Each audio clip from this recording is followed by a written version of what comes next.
Ethan Carter had been at Zenith Academy for exactly 3 weeks, and he still felt completely out of his depth.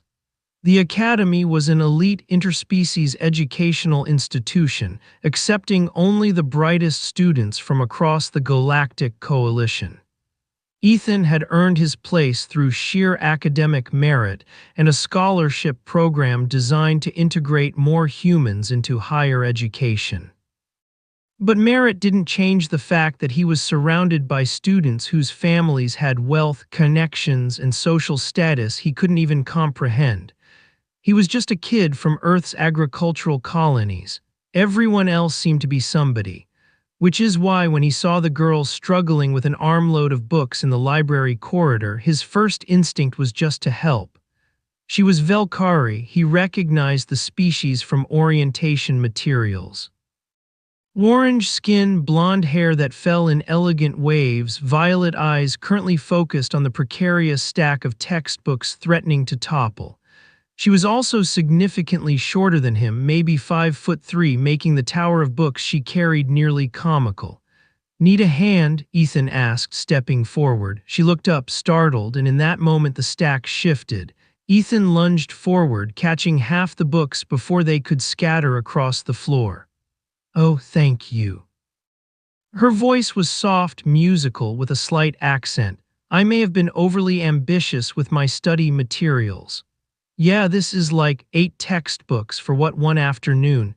I have exams in 3 subjects next week. I wanted to review everything thoroughly." She smiled, a bit embarrassed. "I tend to over-prepare." Ethan laughed. "Same, honestly. Where are you headed? I can help you carry these." "The 3rd floor study rooms. Are you certain? I don't want to impose." "It's not imposing." "I'm Ethan, by the way, 1st year Human Earth Colonies." "I'm Kira," she said, and something in the way she said just her first name felt deliberate, like she was leaving something out. "1st year as well, Velkari Homeworld." They walked together through the Academy's elegant corridors, chatting about classes and professors. Kira was studying interstellar diplomacy and political science. Ethan was in the engineering program. They discovered they shared a general physics class, though they'd never spoken before. "You usually sit in the back," Kira observed. "I've seen you. You always arrive exactly 1 minute before class starts. You sit in the front row, surrounded by those other Velkari students who all dress really formally," Ethan countered. "I figured you were all from some important families or something, so I didn't want to intrude." Something flickered across her expression, amusement, resignation, something like that. At the study room, Ethan helped her arrange the textbooks on the desk. As he turned to leave, Kira spoke quickly. "Would you, that is, if you're not busy, would you want to study together sometime? You're in my physics class and I could use a study partner who actually explains things clearly instead of just showing off." Ethan grinned. "Sure, I'm usually in the engineering lab in the evenings, but I'm free most afternoons." "Tomorrow afternoon, the Courtyard Cafe." "Sounds good. See you then, Kira." As he left, Ethan didn't notice the 2 formally dressed Velkari students standing guard outside the study room, or the way they bowed slightly as Kira passed. He was too busy feeling pleased that he'd made a potential friend at this overwhelming academy. The next afternoon, Ethan arrived at the Courtyard Cafe to find Kira already there, surrounded by physics textbooks and looking frustrated. He grabbed his lunch from the service line and was heading to her table when he noticed her tray was empty. "You didn't get food yet?" he asked. "Oh, I was going to after I found this equation, but I'll grab it. What do you want?" Kira blinked up at him in surprise. "You don't have to do that. You're clearly in the zone with that problem. Just tell me what you like, I'll get it."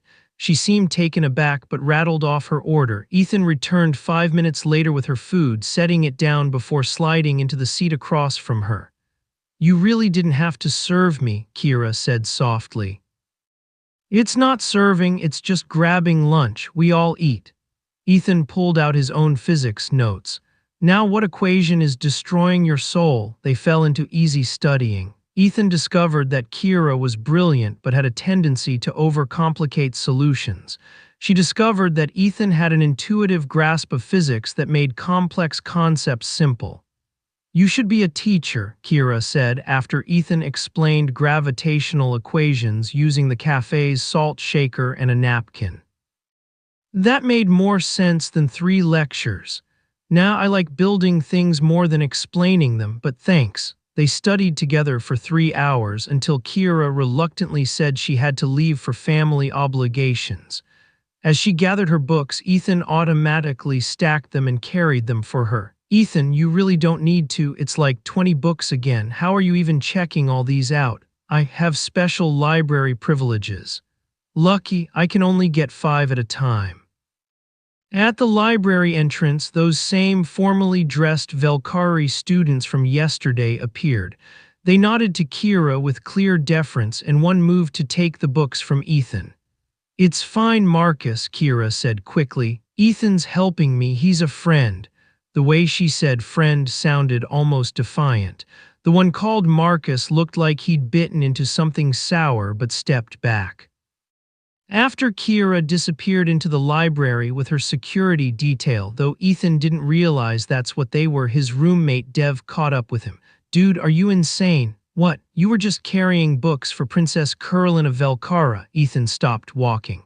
What? The girl you were just with? That's the crown princess of the Velkari Empire, like actual royalty. Her dad is Emperor Thulkaran, ruler of like 40 star systems. Number that's Kira's just a first-year student. She's in my physics class.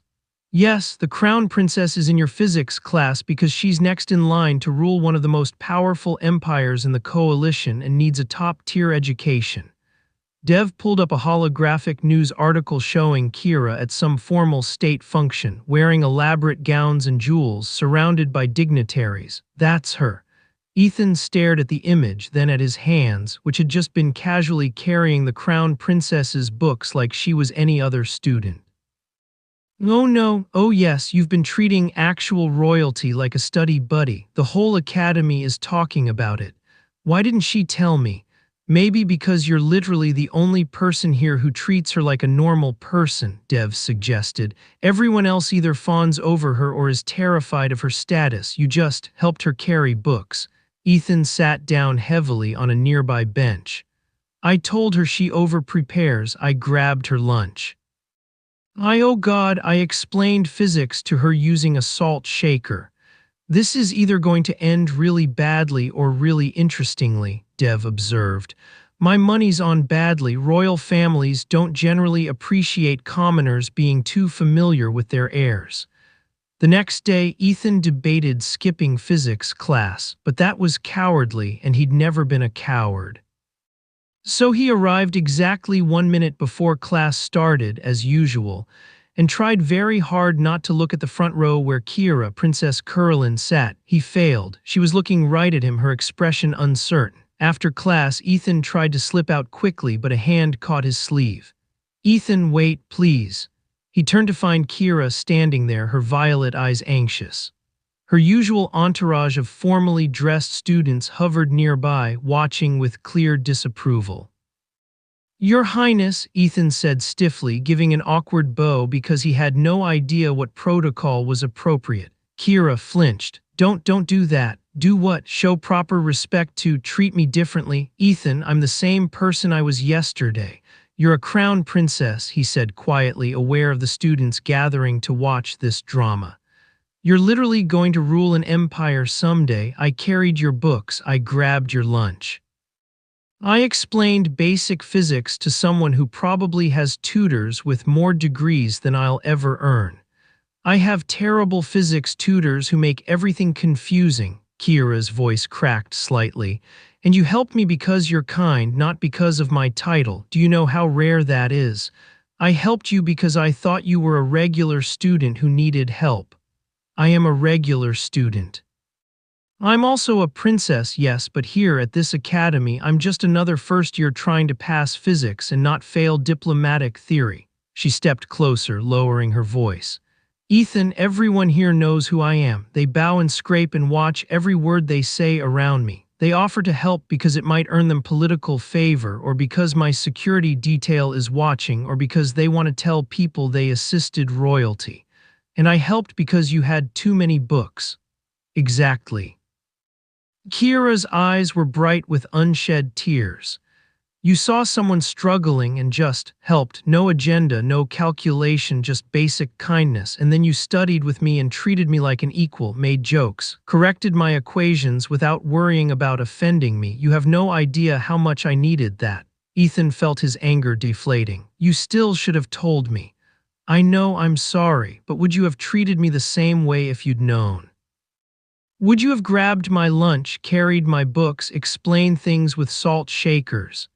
He wanted to say yes, but honestly, probably not. He would have been too intimidated, too aware of the massive gap in their status. Probably not, he admitted. I just wanted to be normal for a little while, Kira said softly. Just Kira, the physics student, not Princess Curlin, the future empress. Is that so wrong? One of her security detail, Marcus, Ethan remembered, stepped forward. Your Highness, this conversation is attracting attention. Perhaps we should. Marcus, I am having a conversation with my friend. You will wait. Marcus looked like he'd swallowed a lemon but stepped back. Ethan looked at this small Velkari girl, princess, future empress, ruler of star systems, who was staring at him with desperate hope that he'd understand. I don't know how to be friends with a princess, he said honestly. Then be friends with Kira, she replied. The girl who over-prepares for exams and gets frustrated with physics and really appreciates when someone helps carry her books because she always takes too many. Despite everything, Ethan smiled slightly. You really do take too many books. I know it's a problem, and your physics tutors really are terrible if you weren't getting those equations. They explain everything in the most complicated way possible. Your salt shaker method was infinitely better. They stood there in the emptying classroom, watched by her security detail and several very interested students. Okay, Ethan said finally, we'll try this, but you have to tell me when I'm accidentally committing some protocol violation. I don't know the rules for interacting with royalty. The only rule is don't treat me like I'm made of glass or going to have you executed for casual conversation. Kira smiled tentatively. Friends, friends. But I'm still going to explain physics with whatever objects are handy. Good, I'm still going to take too many books and need help carrying them. Your Highness, Marcus interjected carefully, you have diplomatic theory in 10 minutes.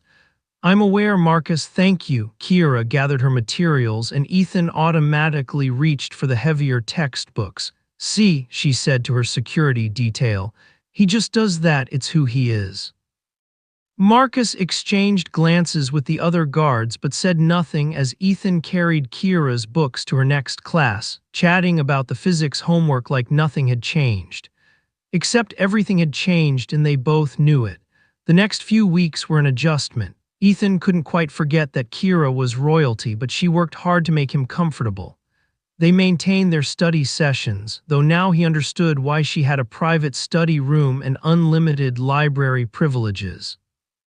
He also started noticing the security. It was subtle. Marcus and his team dressed like students, blended into the background, but they were always there, always watching. Does it bother you? Kira asked one afternoon when she caught him glancing at Marcus.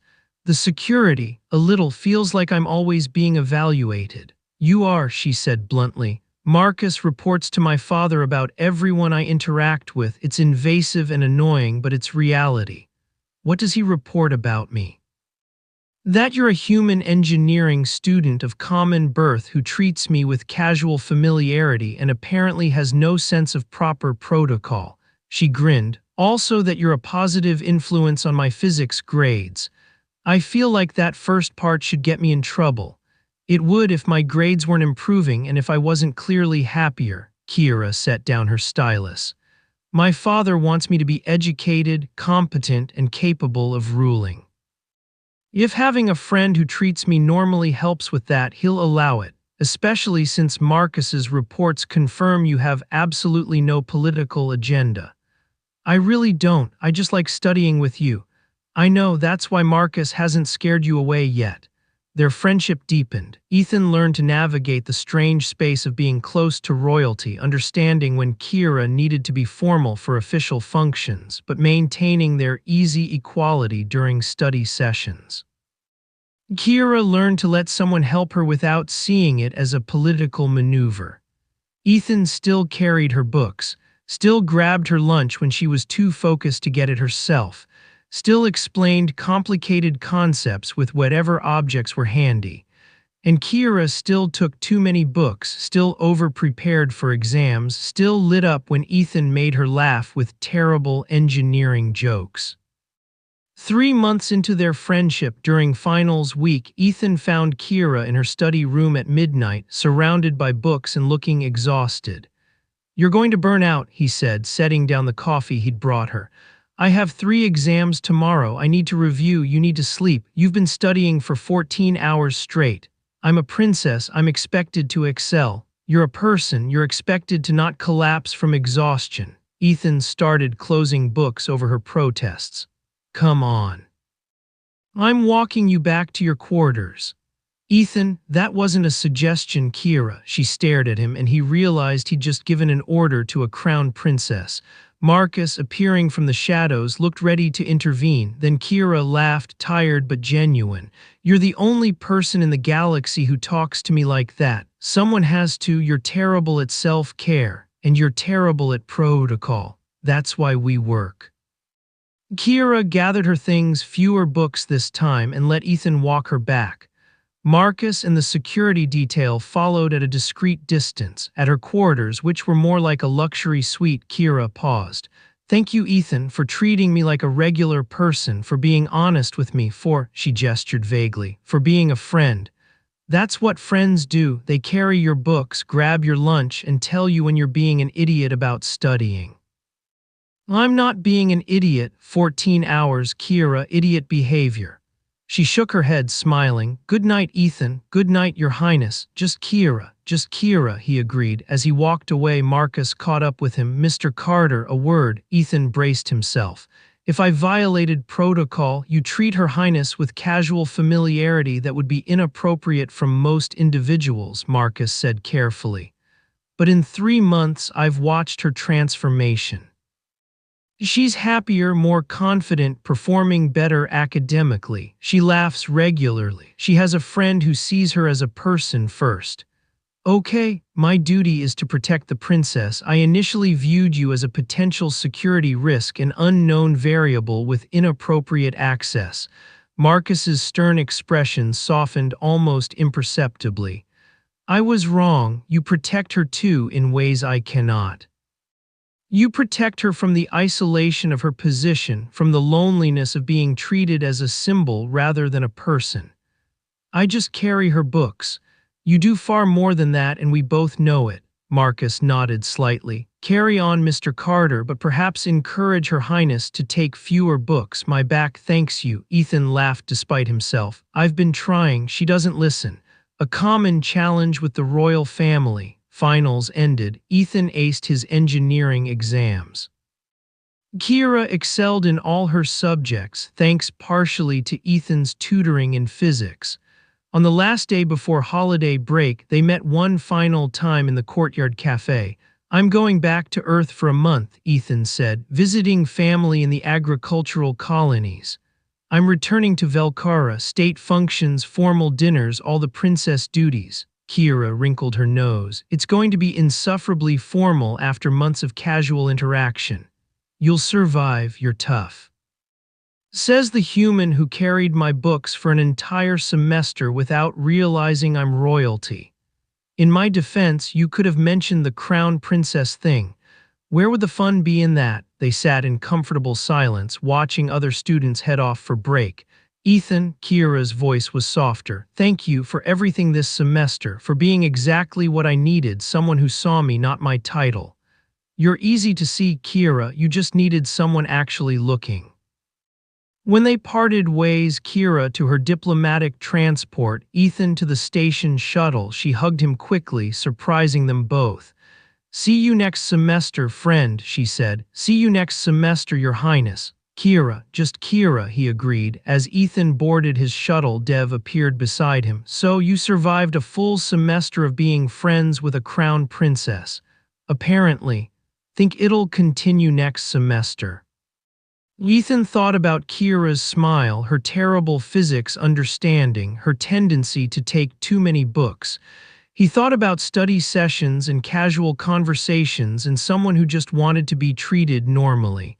Yeah, he said, I think it will. He'd carried her books and grabbed her tray, completely unaware he was serving a princess. And somehow, that accidental blindness to her status had created something neither of them had expected. A genuine friendship built on equality, honesty, and the simple act of helping someone carry too many textbooks. It was probably the most important thing Ethan had learned all semester, and it had nothing to do with physics.